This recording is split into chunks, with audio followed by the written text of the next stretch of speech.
Hello दोस्तों, मैं Vinod Kumar VK reader Gonda channel में आप लोग का स्वागत है।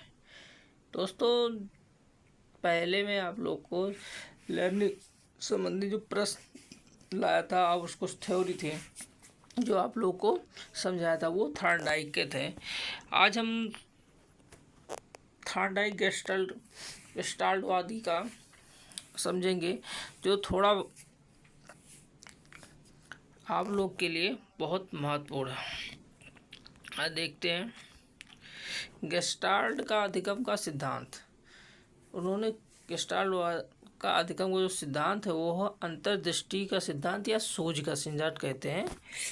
जो इन्होंने अंतर्दृष्टि या सूझ का सिद्धांत कहते हैं। इस सिद्धांत के प्रतिपादक मैक्स वर्थिमर, वोल्फगैंग कोहलर तथा कुर्ट कोप्फा का प्रमुख गेस्टाल्ट मनोवैज्ञानिक थे। मतलब इस सिद्धांत के जो प्रतिपादक थे वो मैक्स वर्थिमर थे और कोहलर, ये सब प्रमुख थे। ये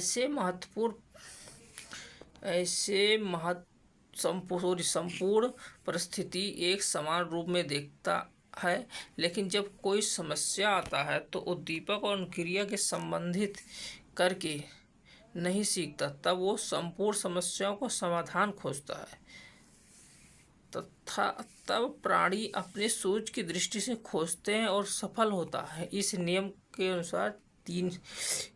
अनुसार ही अंतर्दृष्टि का सिद्धांत है। अंतर मतलब कि किसी भी कार्य को करता है प्राणी, कोई भी प्राणी किसी भी कार्य को करता, अगर वो बहुत कठिन है और हर तरह से विवश हो जाता है। विवश होने के बाद जो लास्ट में उसकी अपनी सोच के हिसाब से वो जो कार्य करता है और उस कार्य पे उसको सफलता मिलती है। सफलता मिलते हुए जो उसको संतुष्टि प्राप्त होती है, संतोषजनक होता है, इसी को हम सूझ का सिद्धांत के नाम से जानते हैं। सूझ का सिद्धांत भी कई वर्गों में बटा हुआ है। नंबर 1 है प्रेगनाज का सिद्धांत, 2 है संपूर्णता का सिद्धांत और तीसरा है मनोभौतिक समरूपता का सिद्धांत। ये 3 नियमों में बटा हुआ जो सूझ का सिद्धांत है। अब ये 3 नियम के बाद हम इन 3 नियमों के हिसाब से अगला है जो हमारे मैस्लो के आवश्यकता का सिद्धांत। मतलब मैस्लो साहब ने जो दिया आवश्यकता का सिद्धांत, ये सिद्धांत प्रेरणा संबंधित है।